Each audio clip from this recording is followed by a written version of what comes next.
لصفته حد محدود ولا نعت موجود ولا وقت معدود ولا أجل ممدود فطر الخلائق بقدرته ونشر الرياح برحمته الصلاة والسلام على الرسول المسدد المصطفى الأمجد المحمود الأحمد سيدنا ومولانا ومولى الكونين جد الحسن والحسين معاني أبا القاسم محمد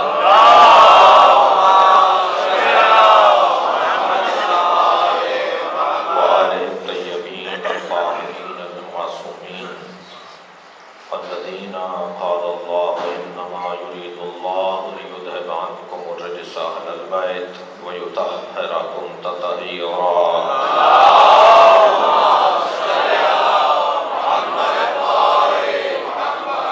الله على أعدائهم أجمعين من يوم عداوتهم إلى قيام يوم الدين أما بعد فقد قال الحكيم في القرآن الكريم بسم الله الرحمن الرحيم ولقد كتبنا في الزبور من بعد الذكر أن الأرض يرثها عبادي الصالحون صلوات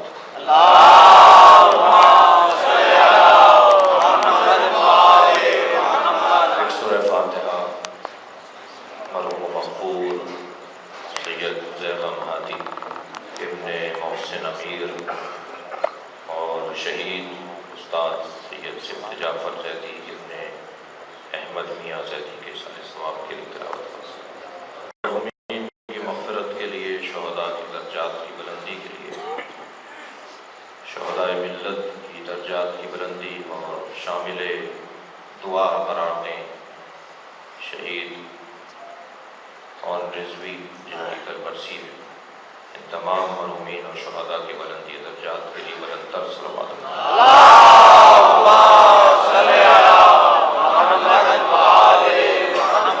سورہ مبارکہ انبیاء کی 105ویں آیت کریمہ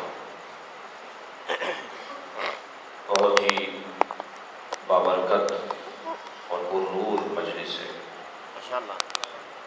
اول سے اب تک بہت اچھا پڑھا گیا اور خدمت کی گئی، اور آپ کی سماعتیں بھی اسی اعتبار سے بھرپور رہیں۔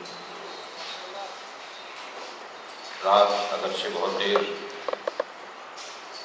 اور رات بہت ہو چکی ہے، لیکن شاید کل یوم تعطیل ہے، اور یوم تعطیل ایک سہارا دے رہا ہے کہ میں اپنے وقت میں کوئی بھی کمی اور کوتاہی نہ کروں، اور آپ کی تاب و توان بھی ایسے ہی تر و تازہ رہے، جیسے جناب امتیاز صاحب کو اور جناب ابرار صاحب کو، مختار صاحب کو اور شادمان رضا صاحب، اور درمیان میں ہمارے بہت ہی اچھا پڑھنے والے شادمان رضا سے پہلے جو پڑھ رہے تھے جی شوکت صاحب، جنہیں آپ نے سنا، تو میں بھی اپنے حصے کا کچھ بیان مکمل کر دیتا ہوں۔ میں آج اسلام آباد پہنچنے کے بعد 4 موضوعات میں مشوش اور مردد تھا کہ آج کی اس مجلس کے لیے کون سے موضوع کا انتخاب کروں، تو 4 موضوع پر اپنی توان کے مطابق دسترسی ہے۔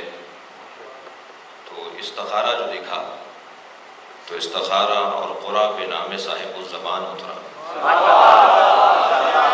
صلوات پڑھیں ذرا محمد والا۔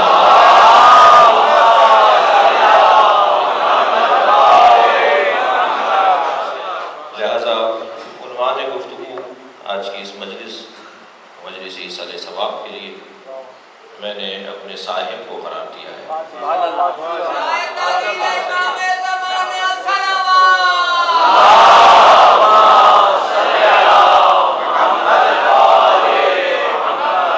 یہ بہت ہی روشنیاں مجھے بہت سارے مومنین کی زیارت سے محروم کر رہی ہیں. اگر ممکن ہو یہ سامنے بالکل جلنے والی روشنی برباد ہو جائے تو میں مومنین کی زیارت بھی کرتا رہوں گا. اور گزارش کروں گا کہ اگر تھوڑا ممکن ہے آگے آنا تو ایک صلوات پڑھتے ہوئے تھوڑا تھوڑا سا جو بیچ میں جگہ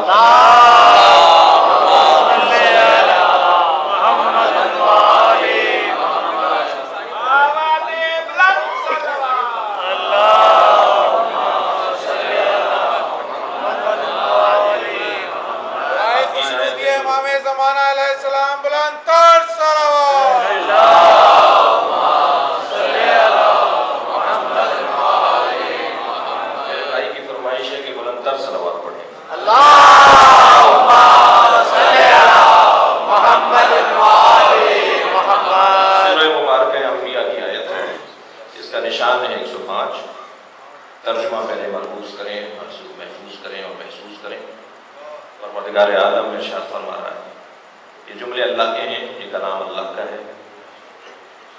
وَلَقَدْ كَتَبْنَا فِي الزُّبُورِ مِن بَعْدِ الذِّكْرِ، بے تحقیق ہم نے لکھ دیا زبور میں تورات کے علاوہ. ذکر سے مراد تورات. ہم نے زبور میں تورات کے علاوہ لکھ دیا کہ ان الارض یرثها عبادی الصالحون، اس زمین عرض پر بھی اسلام ہے، یعنی مطلق حیات رکھنے والی جگہ، جہاں جہاں حیات پائی جائے عرض کے اوپر، زمین پر ہمارے نیک اور صالح بندوں کی حکومت ہوگی، ہمارے نیک اور صالح بندوں کی وراثت ہوگی، ہمارے نیک اور صالح بندوں کا اختیار ہوگا. یہ سورہ انبیاء قرآن میں ہے. تورات اور زبور میں اللہ نے لکھ دیا. انجیل میں لکھنے کے لیے اس لیے ضرورت نہیں ہے کہ جس کے آنے کی بشارت دے رہے ہیں حضرت عیسیٰ اس کے پیچھے نماز پڑھیں گے.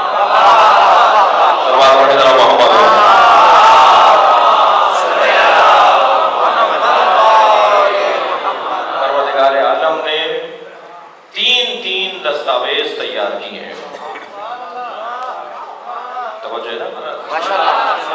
تین دستاویز ذات کبریہ نے تیار کیے ہیں. زبانی بات نہیں ہو رہی، لکھ کر بات ہو رہی ہے. اگرچہ اللہ کا کلام بھی حجت ہے، لیکن اگر اللہ اپنے کلام کو مکتوب کر دے، اگر اللہ اپنے کلام کو کتبی کر دے، تحریر کر دے، تو یہ اللہ کے کلام میں اعتبار اور تاکید کی علامت ہے. ہم نے زبور میں، تورات میں، قرآن میں لکھ دیا کہ ان الارض یرثها عبادی الصالحون، اس زمین کی وراثت اور اختیار ہمارے نیک اور صالح بندوں کے ہاتھ میں ہے. آپ کی محترم سماعتوں کے لیے مطلع کے طور پر ایک جملہ کہتا ہوا آگے بڑھوں. ہم صاحب کا انتظار کر رہے ہیں یا حکم الہی کا انتظار کر رہے ہیں؟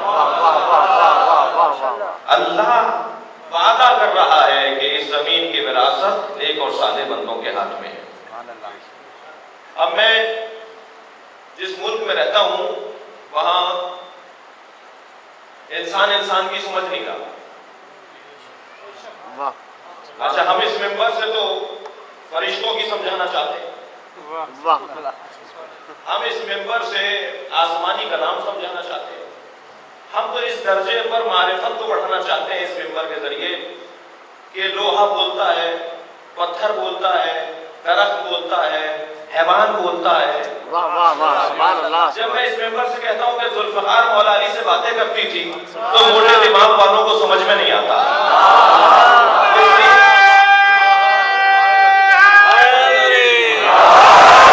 اس لیے سمجھ میں نہیں آتا کہ جہاں انسان کی نہ سمجھتا ہو وہاں ذوالفقار کی کیا سمجھے گا،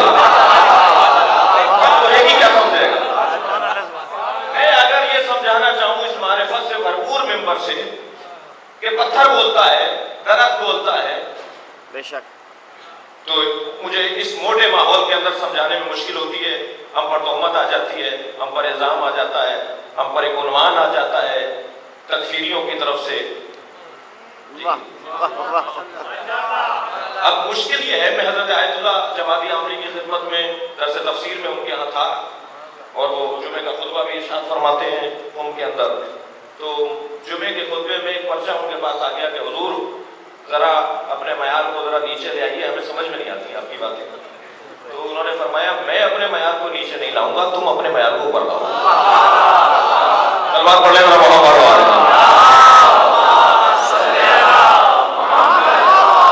اب جس ماحول میں ہم رہتے ہیں اس ماحول میں ہمیں اپنے معیار کو نیچے نہیں لانا. بے شک ہمیں اپنے ماحول کو، اپنے مزاج کو اور اپنے معیار کو نیچے نہیں لے کر آنا. ان کو چاہیے کہ اپنے مزاج کو اور اپنی فہم کو اوپر لے کر آئیں. ہماری بہت ساری باتیں بہت سے لوگوں کو سمجھ میں نہیں آتی. ہماری بہت ساری باتوں کو کہتے ہیں نرالی ہیں، اکیلی ہیں، بس یہی بولتے ہیں.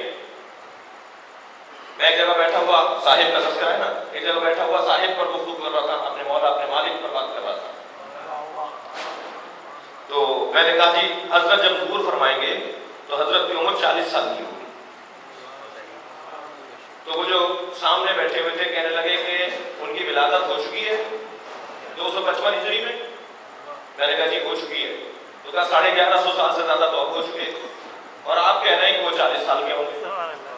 تو ہم صحیح تو کہتے ہیں کہ تمہاری باتیں سمجھ میں نہیں آتی. یا تو کہیے کہ ابھی کوئی ولادت ہی نہیں ہوئی ہے، 40 سال پہلے ولادت ہوگی اور جب ظہور فرمائیں گے تو 40 سال کے ہوں گے. ہم نے کہا نہیں، وہ بھی ٹھیک ہے کہ 255 میں ولادت ہوئی ہے اور یہ بھی ٹھیک ہے کہ 40 سال کے ہوں گے. کہنے لگے ہم سچ تو کہتے ہیں کہ تمہاری باتیں سمجھ میں نہیں آتی. میں نے کہا صاحب ہماری جتنی باتیں مستدل اور مستند ہوتی ہیں شاید ہی کہیں ہوتی ہوں. پروردگار عالم چاہے تو عمر کو روک دے. عمر 1150 سال کی ہے لیکن اللہ نے 40 سال میں روکی ہوئی ہے. پھر یہ بات بھی سمجھ میں نہیں آئی تو میں نے کہا بہت دور جانے کی ضرورت نہیں ہے. کہنے لگے یہ ہوتا نہیں ہے. میں نے کہا یہ سب سے زیادہ ہوتا ہے. کہنے لگے یہ ہوتا نہیں ہے کہ عمر رکی رہ جائے. میں نے کہا سب سے زیادہ یہی ہوتا ہے. کہنے لگے دلیل کیا ہے؟ میں نے کہا اپنے چہرے کو آئینے میں جا کر دیکھ لیجیے. آپ کی عمر 70 سال کی ہے. جب 70 سال پہلے پیدا ہوئے تھے تو ماں کے شکم سے سر کے بال بھی لے کر آئے تھے، بھووں کے اور پلکوں کے بال بھی لے کر آئے تھے. 70 سالوں میں سر کے بال نہ کاٹے ہوتے تو ایڑیوں تک آ گئے ہوتے. اور آج تک آپ نے پلکوں اور بھووں کے بال نہیں کاٹے. ایک کی عمر بڑھ کر بتا رہی ہے کہ اللہ بڑھاتا ہے، ایک کی عمر رک کر بتا رہی ہے کہ اللہ روکتا ہے. سلوات پڑھیں محمد والے محمد.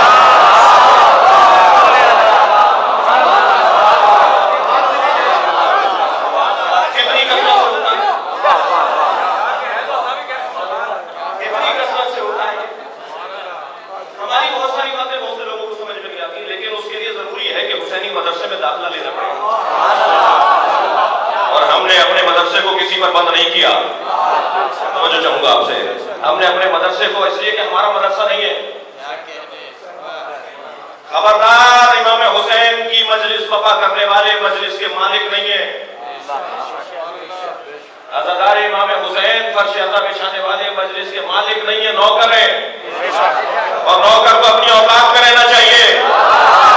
سلوات پڑھیں محمد والے.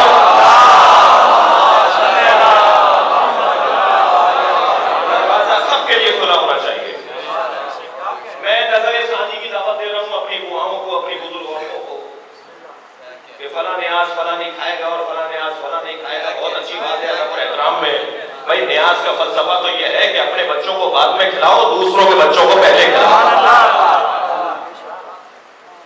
اتنی سی ٹیبلٹ شربت ہے، اتنی سی ٹیبلٹ سر کا درد دور کر سکتی ہے تو حسین کے نام پر پلایا جانے والا شربت اثر نہیں کرے گا؟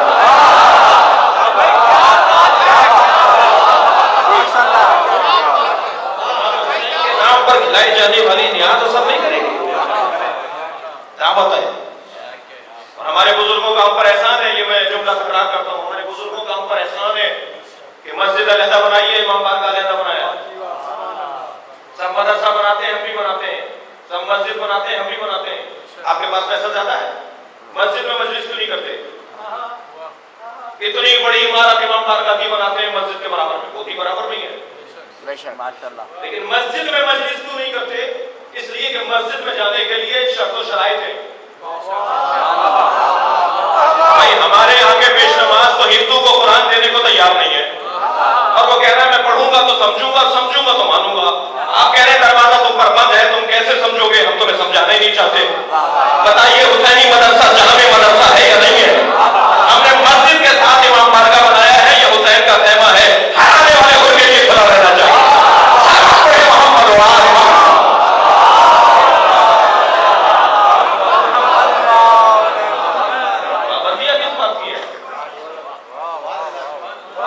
کے لیے ہے.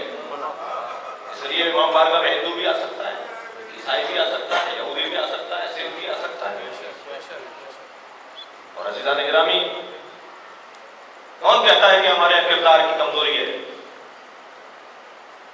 ہمارے یہاں نمازی بھی سب سے زیادہ ہیں, ہمارے یہاں حاجی بھی بھرپور ہیں, ہمارے یہاں روزہ دار بھی مکمل ہیں. مکمل میں نے جان بوجھ کے کہا ہے. ہمارے یہاں زکات بھی دی جاتی ہے, ہمارے یہاں ہم تو زیادہ کام کرتے ہیں. ابھی نجی ٹی وی چینل پر ماہ مبارک کے رمضان میں آنے کا اتفاق ہوا, سوال آ گیا ایک سید کا, کہنے لگے کہ اسلام نے ہم سادات کے لیے کیا قرار دیا, زکات ہم لے نہیں سکتے. سادات کے لیے کون سا مالی نظام قرار دیا ہے؟ غریب سادات کے لیے. تو ہمارے جو بھائی بیٹھے تھے وہ کہنے لگے بھائی ان کے ساتھ امداد کرنا چاہیے, اکرموا اولادی, پیغمبر نے فرمایا ہے میری اولاد کا احترام کرو, تو ان کو دیتے لینا چاہیے, دیتا چاہیے, ان کو دینا چاہیے, ان کی امداد کرنی چاہیے.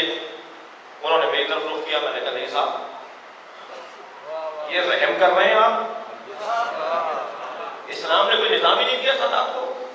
غیر سادات کے لیے اگر زکات قرار دی ہے تو سادات کے لیے خمس قرار دیا ہے. سورہ مبارکہ انفال کے اندر آیہ کریمہ موجود ہے. صلوات پڑھے ذرا محمد والے.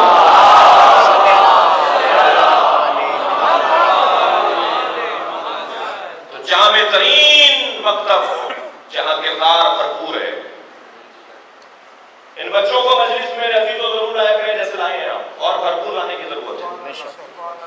اس لیے کہ ان بچوں کو آپ مجلس میں لے کر آئیں, کیونکہ ہمیں بھی کوئی لایا تھا. آج ایسے ہی آپ ازادار نہیں ہیں, آپ ایسے ہی آج غمخوار حسین نہیں ہیں. ہماری ماؤں کا, ہمارے بزرگوں کا ہم پر احسان ہے. میرا دشمن سے مراد ہے کہ مکتب اہل بیت کا دشمن, ہمارا دشمن بے وقوف ہے. وہ ہمارے نظام میں خلل ڈالنا چاہتا ہے اور سمجھتا ہے کہ اس کے خلل سے خلل آ جائے گا, اس کی کسی حرکت سے خلل آ جائے گا.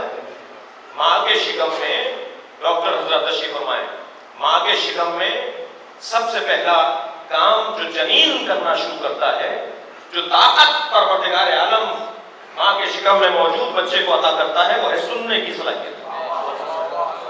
حواس خمسہ میں نہ مس کرنے کی صلاحیت ایجاد ہوتی ہے ماں کے شکم میں, نہ بولنے کی, نہ دیکھنے کی, نہ سننے کی, صرف سننے کی صلاحیت ہے جو ماں کے شکم میں اللہ عطا کرتا ہے دنیا میں آنے سے پہلے. قرآن بھی کہہ رہا ہے اور میڈیکل بھی کہہ رہا ہے, یعنی دنیا میں آنے سے پہلے انسان سن رہا ہوتا ہے. یہ عزاداری ہم سے کیسے چھینیں گے؟ ہم دنیا میں آنے سے پہلے حسینی ہیں. پر محمد والے محمد بلند تک صلوات.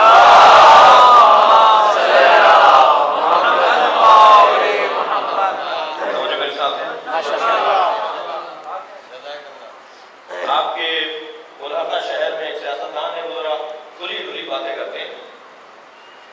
پچھلے دنوں انہوں نے ایک نجی ٹی وی چینل پر ایک جملہ کہا, مگر اس سے پہلے ایک جملہ کہہ دوں کہ ان مجلسوں میں بیٹھنے کا بھی اثر ہے. ایک صاحب کہنے لگے لوگ ثواب کی خاطر جاتے ہیں, ثواب کی خاطر نہیں ہونا چاہیے, ہدف مند ہونی چاہیے مجلس میں. میں نے کہا خود مجلس میں بیٹھنا ہدف ہے. خود مجلس میں بیٹھنا, خود مجلس میں آنا خود ایک ہدف ہے, ایک مقصد ہے. ایسا نہیں ہے کہ یہ چھوٹا سا بچہ کچھ نہیں سمجھ رہا, یہ جو ماں کی گود میں آیا ہے بچہ یہ کچھ نہیں سمجھ رہا. یہ جب دنیا میں آنے سے پہلے سمجھ رہا تھا, ابھی جو گود میں آیا ہے, انگلی پکڑ کر آیا ہے, تب نہیں سمجھے گا. یہ جو جملے یہاں بولے جاتے ہیں, یہ جو اقدار اور تہذیب کی باتیں یہاں کہی جاتی ہیں, ان کا اثر ہے انسان کی زندگی پر. اس کا اثر ہے, وہ اس اثر کو لے کر جاتا ہے, اور وہ اثر اس کی زندگی پر پڑتا ہے, اس کے معاملات پر پڑتا ہے, اس کے معمولات پر یہ اثر آتا ہے. جی, تو وہ صاحب فرمانے لگے کہ حالات پر تبصرہ ہو رہا تھا کہ حالات خراب ہیں اور محافظوں کی ضرورت پڑ گئی ہے. جو لوگ سنبھال سکتے ہیں اور ان کے پاس مال اور دولت و مناسب ہے کہ وہ اپنے ساتھ محافظ رکھیں اپنی حفاظت کے لیے, تو انہیں رکھنا چاہیے. فرمانے لگے کہ اگر محافظ کبھی رکھیں تو شیعوں کو رکھنا, اس لیے کہ نہ یہ بے وفا ہوتے ہیں نہ خود خوش ہوتے ہیں. میں آپ سے سوال کر رہا ہوں کہ یہ جو بات اگر کوئی آج کے زمانے میں کر رہا ہے تو اس کا سبب کیا ہے؟ اس کا سبب یہ مجلس ہے, اس کا سبب یہ امام حسین کی عزاداری ہے. تک تو نہیں رہے.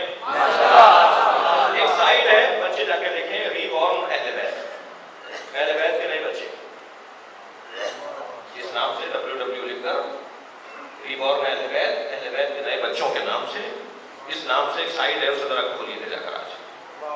500 سے زیادہ ان مسیحیوں نے، ان ہندوؤں نے، ان یہودیوں نے، ان غیر مسلموں نے اپنے شیعہ ہونے کا سبب لکھا ہے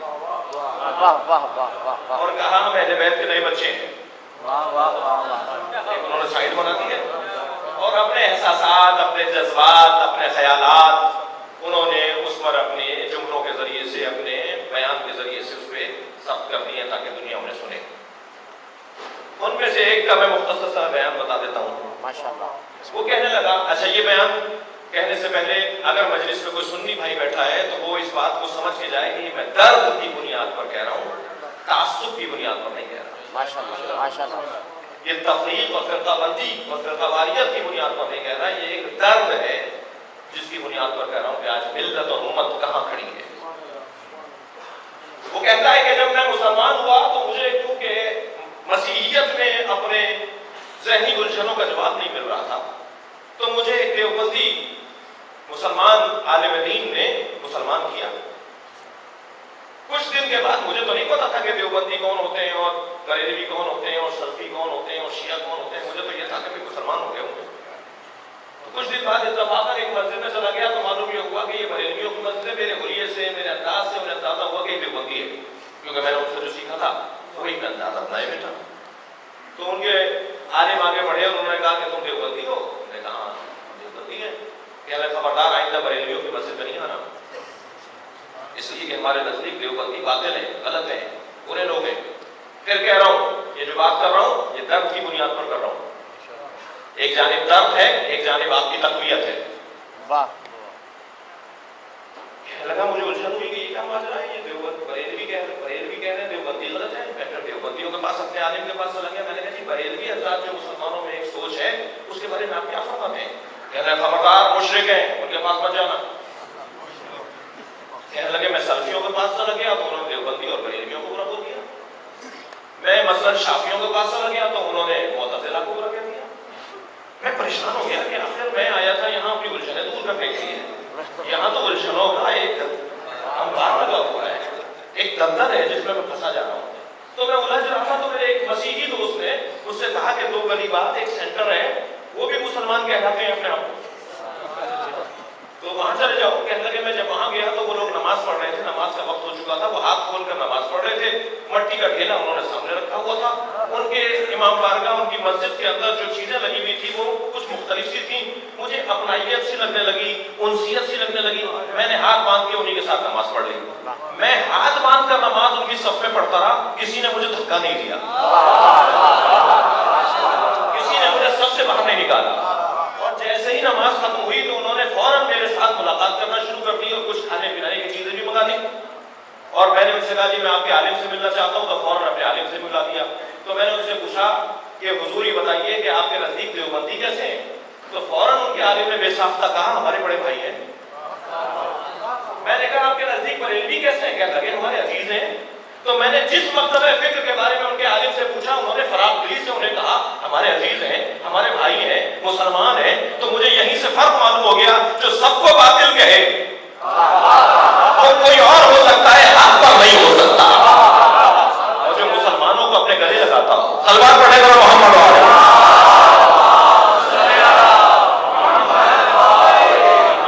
الحمدللہ اگر ہماری اسی مسجد میں اگر کوئی سنی آ کر نماز پڑھے گا، مجھے یقین ہے کہ ہمارا کوئی فرق اسے باہر نہیں نکالتا.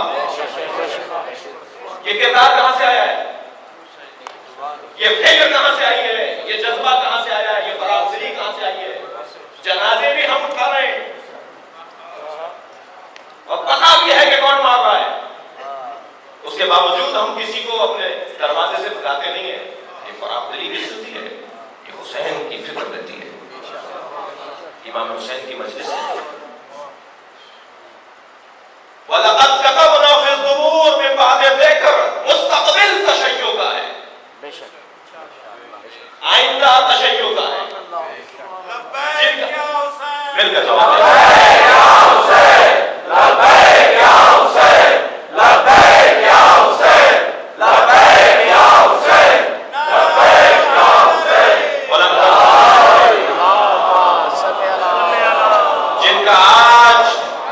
جن کا آج مصیبت میں ہوتا ہے ان کا راحت میں ہوتا ہے، اور بڑا گہرا ربط ہے فضیلتوں کو مصیبتوں سے۔ جو صاحب فضائل ہوتے ہیں وہ صاحب مصائب ہوتے ہیں۔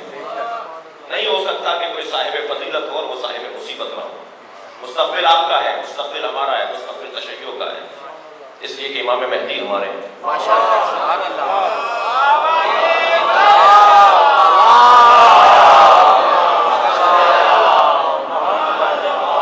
عزیزان گرامی، لہذا اس مستقبل کے انتظار میں اور اللہ کے وعدے کے انتظار میں ہم جی رہے ہیں، اور سب سے بڑا فضل اور اللہ کی عبادت یہ ہے کہ انتظار فرج کیا جائے،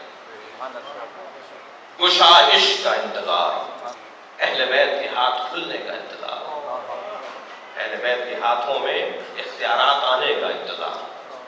وہ مادی اختیار کی بات کر رہا ہوں، ورنہ معنوی اختیار کوئی ان سے لے نہیں سکتا۔ وہ مادی اختیار، وہ زمین پر اختیار، وہ حکومتوں پر اختیار، اور جو اس کا انتظار کر رہا ہو وہ افضل العبادہ کا مستحق قرار پاتا ہے۔ افضل العبادہ انتظار الفرج۔ فرج کا کیا مطلب ہے؟ اللہم عجل فرجہ، یا اللہ ان کے فرج کو قریب کر دے۔ یہ فرج کیا ہے؟ فرج یعنی زمین پر اختیار، زمین پر اختیار، مولا کا حکم نافذ ہو جائے، اسے فرج کہتے ہیں۔ مولا جو کہیں وہ امت مان لے، اسے فرج کہتے ہیں۔ اختیار ان کا چلے، اسے فرج کہتے ہیں۔ اور عزیزان گرامی، یہ ذہن میں رہے کہ آج ہم امتحان میں گزاریں گے تو کل ہمارا دن بڑا اچھا نکلے گا، اور آج اس امتحان کے دن کو گزار کر دیجئے۔ ویسے بھی یہ دنیا، موت کی مجلس سے جملے سن لیجئے، ویسے بھی یہ دنیا مقام ابہام ہے، مقام تشابہ ہے۔ یہ دنیا الجھنوں کی اور اختلاف کی جگہ ہے، یہ دنیا فریب اور دھوکے کی جگہ ہے، دنیا در حقیقت بہکانے کی جگہ ہے۔ یہ طے کرنا مشکل ہے کہ کون ٹھیک ہے اور کون صحیح غلط ہے۔ خاص طور پر یہ جو کپڑے ہم پہنے ہوئے ہیں، اسے عربی میں لباس کہتے ہیں، اور لباس کا مطلب ہے دھوکا۔ آپ لغت میں جا کے دیکھ لیجئے، لباس یعنی دھوکا، یعنی جو دھوکے کے بغیر نہ آغاز ہو نہ انجام ہو۔ یہ گاڑی دھوکا، یہ بنگلہ دھوکا، یہ کپڑے دھوکا، یہ دنیا دھوکا ہے، مسلسل فریب۔ اور جہاں مسلسل فریب اور ابہام اور تشابہ اور دھوکا ہو، وہاں پھر ایک چیز کی ضرورت ہے، اور وہ ہے معرفت۔ جب تک معرفت نہیں ہوگی، دھوکے سے انسان نہیں نکلے گا۔ اسے ایک جیسا نظر آ رہا ہے، اسے ایک جیسا نظر آ رہا ہے، وہ ایک جیسے نہیں ہیں۔ معرفت کی نگاہیں ہیں، بصیرت ہے جو انسان کو تمیز دلاتی ہے کہ یہ ایک جیسے نہیں ہیں۔ ظاہری نگاہوں سے دیکھنے والے دھوکا کھاتے ہیں، دل کی نگاہوں سے دیکھنے والے دھوکا نہیں کھاتے۔ اور کیا کریں کہ دل کی نگاہیں واہ ہو جائیں؟ صلوات پڑھیں محمد علیہ وسلم۔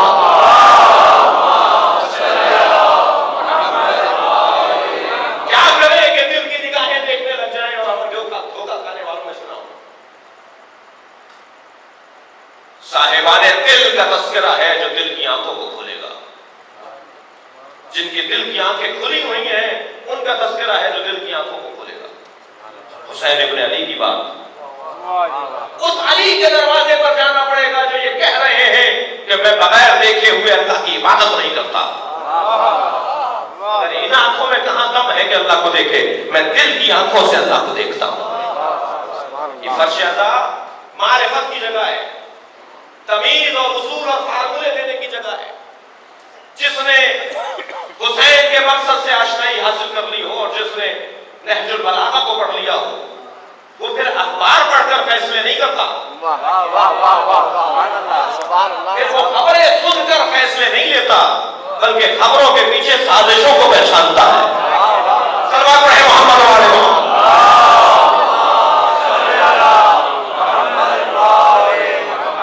یہ مجلس اعلیٰ معرفت دینے کی جگہ ہے، تمیز دینے کی جگہ ہے، اصول عطا کرنے کی جگہ ہے۔ جملہ محسوس کریں گے، مثال ہے، میں ایک جگہ سے گزر رہا تھا، رستے میں سانپ بیٹھا ہوا تھا، چلتے ہوئے ختم ہو گئے، سوچنے لگا آگے بڑھوں گا تو یہ حملہ کرے گا، جانور ہے، موذی ہے. تو دور سے لوگ دیکھ رہے تھے، آپس میں کہنے لگے مولانا کو دیکھو بڑی شجاعت کی باتیں کرتے ہیں. سانپ کو دیکھ کر ڈر گئے. اب ہم سوچنے لگے ان کے چڑھانے میں آئے یا تو مندی کا ثبوت ہے. بہت سارے لوگ ہیں جو چڑھا کر پھر گم ہو جاتے ہیں. ماشاءاللہ ماشاءاللہ. ابھی ہم سوچ رہے تھے کہ ایک مرتبہ بچہ آیا برابر میں آ کے کھڑا ہوا، کہنے لگا مولانا یہ پلاسٹک کا ہے. جیسے ہی ہم نے بچے سے سنا کہ یہ سانپ جو بیٹھا ہوا ہے یہ پلاسٹک کا ہے تو ہم نے اسی پر پیر رکھا اور گزر گئے. پہلے رکے کیوں اور پھر بڑھے کیوں؟ پہلے کچھ اور دیکھ رہے تھے، پھر حق دیکھ رہے تھے. اور جب حق نظر آ جائے تو اقدام بدل جاتا ہے. جب حقائق روشن ہو جائیں تو اقدامات تبدیل ہو جاتے ہیں. جملہ محسوس کریں، ساری دنیا جس یزید سے ڈر رہی تھی حسین اس کی حقیقت کو جانتے تھے. محمد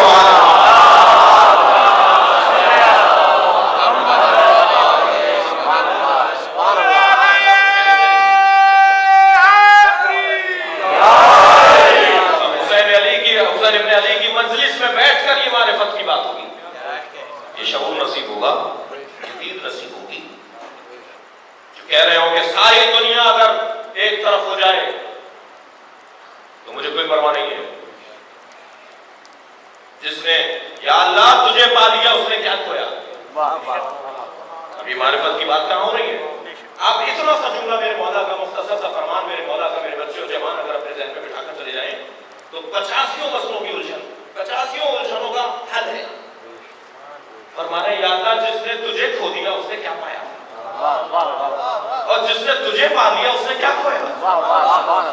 فرماتے ہیں جس نے، حسین کا جملہ میرے مولا کا، جس نے لوگوں کی خاطر اللہ کو چھوڑ دیا نہ اسے لوگ ملے نہ اسے اللہ ملا، اور جس نے اللہ کی خاطر لوگوں کو چھوڑ دیا اسے اللہ بھی ملا اور لوگ بھی ملے.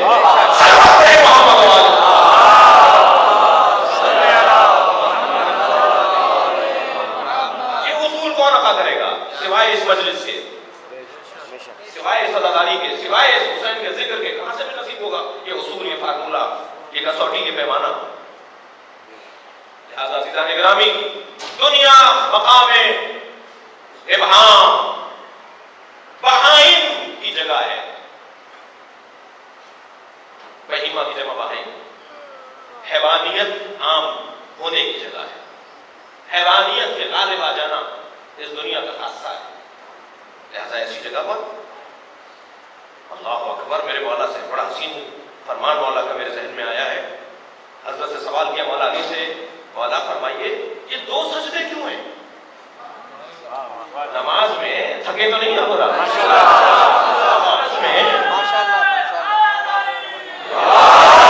نماز میں رکوع تو ایک ہے، قیام تو ایک ہے، یہ سجدے تو کیوں ہیں؟ تو حضرت نے ایک مرتبہ آیہ کریمہ کی تلاوت فرمائی.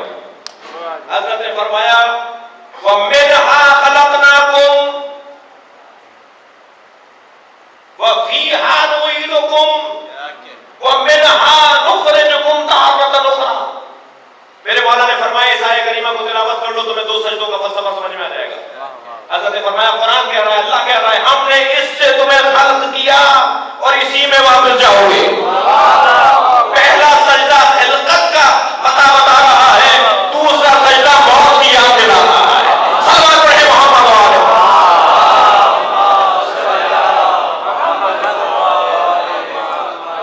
ہم نے اسی زمین سے تمہیں خلق کیا، یہ پہلا سجدہ، اور اسی میں پلٹ کر واپس جاؤ گے، یہ دوسرا سجدہ.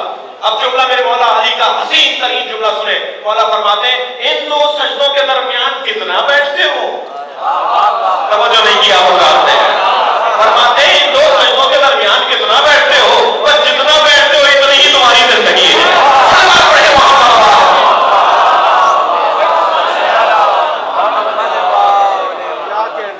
فرماتے ہیں ان 2 سجدوں کے درمیان کرنا کیا ہے تمہیں؟ استغفر اللہ ربی واتوب الیہ. اپنی ساری زندگی کو اللہ سے جوڑے رکھنا، اسی کو زندگی کہا جاتا ہے. یہ دنیا محل ابتلاء، محل آزمائش، امتحانات کی جگہ. اس وقت بھی آپ ایک امتحان دے رہے ہیں، مجھے برداشت کر رہے ہیں.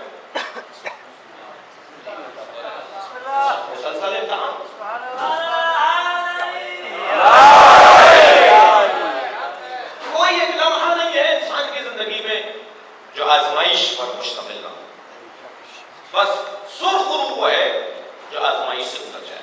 سبحان اللہ ماشاء اللہ. اور اللہ کے وعدے پر یقین رکھے کہ کتبنا فی الزبور من بعد الذکر ان الارض یرثها عبادی الصالحون. اس زمین پر مستقبل نیک اور صالح بندوں کا ہے. کل تمہارا ہے، آئندہ تمہارا ہے. ایک فضیلت کا ایک جملہ اور تقویت کا ایک جملہ اور کہتا ہوا گزروں. بہت سارے لوگوں نے اپنی گاڑیوں کے پیچھے اور اپنی عمارتوں پر، اپنے گھروں میں ایک فریم کروا کے ایک جملہ لکھا ہوا ہے علی وارث. تو بہت سارے لوگوں کو اللہ وارث یاد آ گیا. یہ جب سے علی وارث لکھنا شروع کیا، ایک سلوات پڑھے ذرا محمد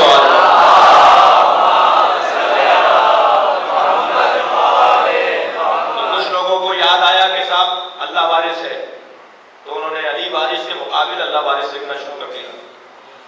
اللہ وارث ہے اس میں تو کوئی شک ہی نہیں، مگر علی وارث ہے اس میں شک کیوں ہو رہا ہے؟ نہیں آپ بول نہیں رہے. اللہ وارث ہے، اللہ وارث حقیقی ہے، اللہ مالک حقیقی ہے، اللہ خالق حقیقی ہے، اللہ عالم غیب حقیقی ہے، اللہ رازق حقیقی ہے، اللہ رب حقیقی ہے. سمجھ ہے نا؟ یعنی اللہ رب حقیقی ہے ہم مان رہے ہیں، اور اللہ اگر والدین کو دو رب کہہ دے ماننا پڑے گا نا کہ وہ حقیقی ہے، یہ مجازی ہے. اور ہمیشہ مجاز کی ضرورت پڑتی ہے حقیقت تک جانے کے لیے. کوئی حقیقت تک نہیں پہنچ سکے گا جب تک مجاز نہ ہو. کیوں اللہ نے کہا ہے، وہ آپ کی مجلس ہے، کیوں اللہ نے کہا ہے وَغْفِرْ لَهُمَا جَنَاحَ الذُّلِّ مِنَ الرَّحْمَةِ، اپنے والدین کے سامنے اپنے شانوں کو جھکایا کرو. کہ اللہ نے ہمیں جھکتا ہوا کوئی دیکھ کر نہ کہہ دے کہ یہ اپنے ماں باپ کی عبادت کر رہے ہیں. اس لیے کہ توحید ناشناس توحید پرستوں کو ہر جھکتا ہوا انسان عبادت گزار دکھائی دیتا ہے.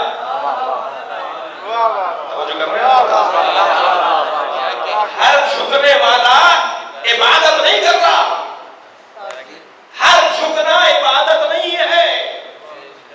پروردگار عالم نے والدین کے آگے جھکنے کا حکم دے دیا، جھکو تاکہ تمہاری زندگی میں عادت پڑ جائے کہ جیسے رب کی عبادت کی جاتی ہے ایسے رب تک پہنچانے والے کی تعظیم بھی کی جاتی ہے. رب بھی کیا جاتا ہے.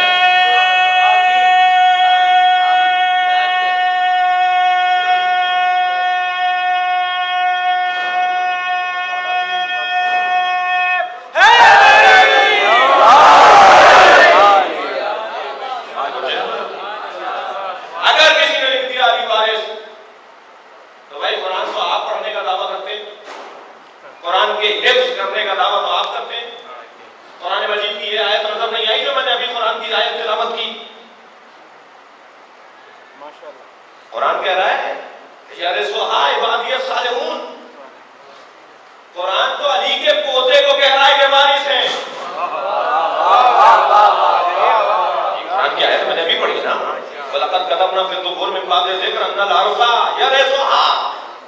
اس زمین کے وارث نیک اور صالح بندے ہیں. قرآن تو 14 کو کہہ رہا ہے، تم ایک کو ماننے کو تیار نہیں ہو. قرآن پوری انجمن کو کہہ رہا ہے کہ وارث ہیں.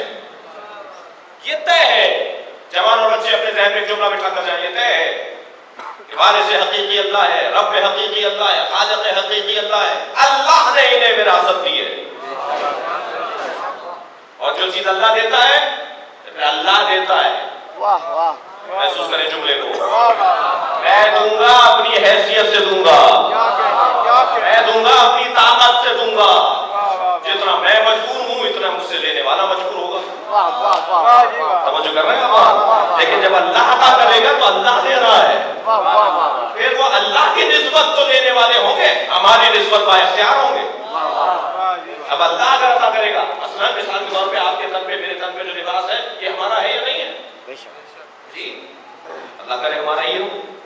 ہم نے آپ کسی کا نہ دیا ہو، اس کی ادائیگی ہو چکی ہو، زکات کی ادائیگی ہو چکی ہو، بہنوں کا حق نہ کھایا ہو، اور ایسے ہی ہے انشاءاللہ. لیکن یہ جو ہمارے تن پہ ہمارا کپڑا ہے یہ ہماری بات ہی نہیں مانتا.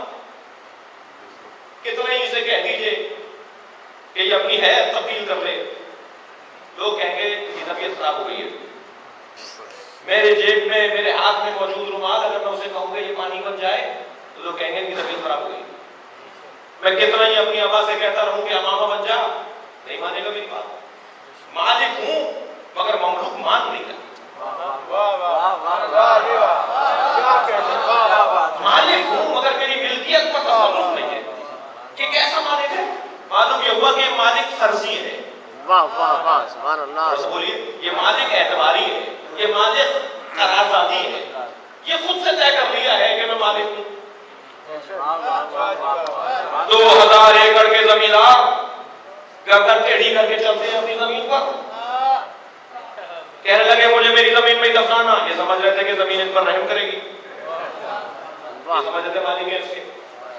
اور اب ایک ہفتہ نہیں گزرا کہ قبر کھود کے دیکھ لی گئی تو حال برا تھا اس میں. تو اسی زمین نے جس کے یہ مالک تھے ان پر رحم نہیں کیا. معلوم یہ ہوگا کہ یہ ملکیت حقیقی نہیں تھی. مجال نہیں ہے کہ مملوک اپنے مالک کے حکم سے سرتابی کرے. اگر ملکیت اپنے مالک کے حکم سے سرتابی کر رہی ہے تو ماننا پڑے گا وہ حقیقی ملکیت نہیں ہے، وہ فرضی ہے، اعتباری ہے، قراردادی ہے. طے کر لیا کچھ لوگوں نے.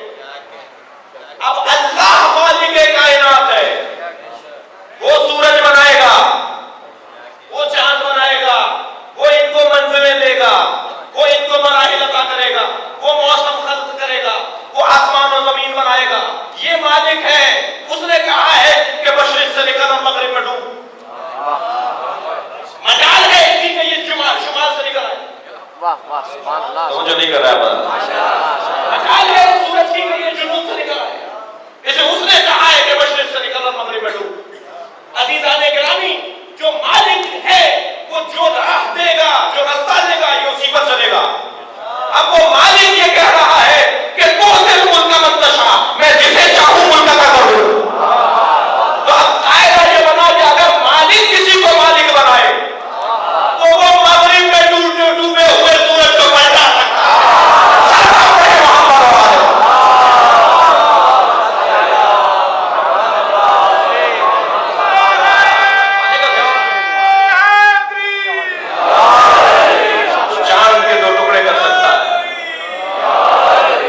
سورج کو پلٹا سکتا ہے. جواہرات میں تبدیل ہو سکتا ہے. ورنہ پانی، اور وہ بھی پانی اسارا. جی میرے مولا ارادہ فرما رہے ہیں تو موتیوں اور جواہرات میں تبدیل ہوگا. ارادہ فرما دیا. عزیزان گرامی کوئی بات ہی نہیں ہے. میں نے ابتدا میں جملہ کہا کہ جہاں انسان کی سمجھنے کو تیار نہیں ہے وہاں پتھروں کی کیا سمجھے گا، حیوانوں کی کیا سمجھے گا، تلوار کی کیا سمجھے گا. الابقاری والاحسان میں آیت اللہ علی اکبر رحمدین نے 10 جلدوں میں صاحب العصر کے اوپر کتاب لکھی ہے. 10 جلدی کتاب. اس کی 30 یا 34 جلد کے اندر تردد مجھے وہ ذوالفقار کے اوپر 20 صفحے لکھے ہیں.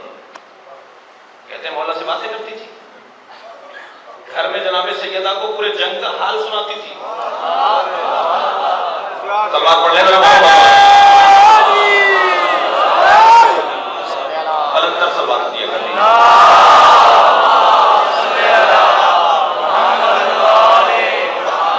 جب سرکار لا کے رکھ دیتے تھے بی بی برابر سے گزرتی تھی تو بی بی کو سلام کرتی تھی اور بی بی اس کو مخاطب کر کے پوچھتی تھی کہ کیا ہوا آج، اور یہ ساری گزارش بی بی کے سامنے رکھ دیتی تھی. نہیں سمجھ میں آ رہی لوگوں کو؟ حضرت ابراہیم نے جو چھری حضرت اسماعیل کے گلے میں چلائی، حضرت ابراہیم تو آنکھوں میں پٹی باندھ کے چلا رہے تھے چھری. وہ چھری جو ہے الٹی ہو جاتی تھی. یہ سیدھی پکڑتے تھے الٹی ہو جاتی تھی. نیل تھے نا حضرت اسماعیل کے گلے میں، جو ماں نے دیکھے تو ماں مر گئی.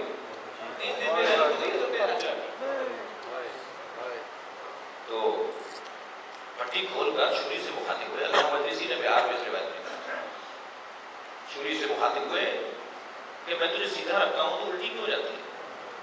تو لوہا گویا ہوا. چھری بولی امرنی الخلیل نہانی الجلیل. مجھے خلیل امر کرتا ہے اور جلیل منع کر دیتا ہے.